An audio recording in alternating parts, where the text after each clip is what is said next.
সোনা পাচার করা হচ্ছিল। কোটি কোটি টাকার সোনা হিরে পাচারের চেষ্টা। কলকাতা এয়ারপোর্ট সেখানকার ঘটনা, সেখান থেকে গ্রেফতারও করা হয়েছে।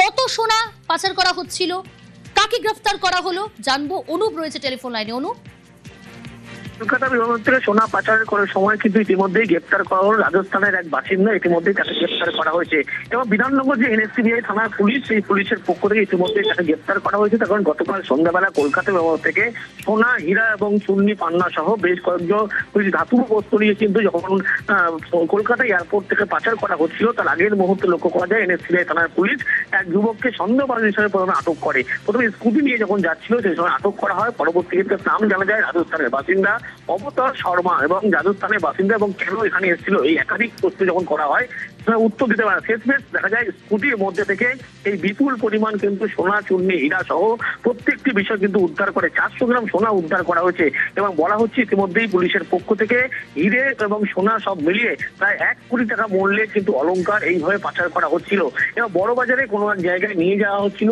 কিভাবে কার কাছে পৌঁছে দেওয়া হচ্ছিল এই গোটা বিষয় কিন্তু খতিয়ে দেখা হচ্ছে। রাজস্থানের যে বাসিন্দা ইতিমধ্যেই তাকে গ্রেপ্তার করা হয়েছে। আজকে ব্যারাকপুর আদালতে অভিযুক্তকে পেশ করা হচ্ছে। বেশ।